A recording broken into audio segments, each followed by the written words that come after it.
বাড়িতে মনের মতো কোনো খাবার না থাকলে একবার এরকমভাবে বানিয়ে দেখুন, দেখবেন বাড়ির সবাই আপনার রান্নার প্রশংসা করছে। চলুন ঝটপট রান্নাটা শেয়ার করে ফেলি। প্রথমে কড়াতে তেল দিয়ে গোটা জিরে ফোড়ন, অল্প চিলি ফ্লেক্স, কাঁচা লঙ্কা কুচি, স্বাদ মতো নুন, জিরে গুঁড়ো, ধনে গুঁড়ো সব কিছু হালকা করে নেড়ে আগে থেকে সিদ্ধ করা আলু দিয়ে ভালো করে মিক্স করে নিয়ে সবশেষে ধনেপাতা কুচি দিয়ে গ্যাসটাকে অফ করে দিতে হবে। ব্যাস, আলুর পুর রেডি।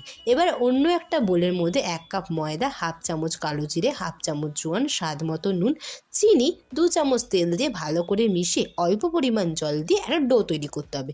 এবার ডো থেকে ছোট লেচি কেটে লুচির মতো বেলে মাঝখানে আলুর পুরটা দিয়ে তার উপর একটা পনিরের স্লাইস রেখে ঠিক আমি যেভাবে মুড়েছি এনভেলপের মতো ফোল্ড করে নিতে হবে। এবার আরেকটা বাটির মধ্যে 2 চামচ কর্নফ্লাওয়ার, 2 চামচ ময়দা, নুন, লঙ্কা গুঁড়ো, জিরে গুঁড়ো, ধনে গুঁড়ো, 1 চামচ চালের গুঁড়ি ও অল্প অল্প জল দিয়ে একটা পাতলা ব্যাটার তৈরি করতে হবে। ব্যাটারটা কিন্তু বেশি ঘন হলে চলবে না, ঠিক এরকম হতে হবে। এবার ব্যাটারের মধ্যে ভালো করে কোট করে ডিপ ফ্রাই করে নিলেই তৈরি হয়ে গেল এনভেলপ পনির রোল। দেখবেন বাচ্চা থেকে বড় সবাই চেটেপুটে খাবে। আর আপনারা কিন্তু এটা বাচ্চাদের টিফিনেও করে পাঠাতে পারেন। কথা দিচ্ছি টিফিন একেবারে খালি আসবে। ভালো লাগলে লাইক শেয়ার সাবস্ক্রাইব করে দেবেন।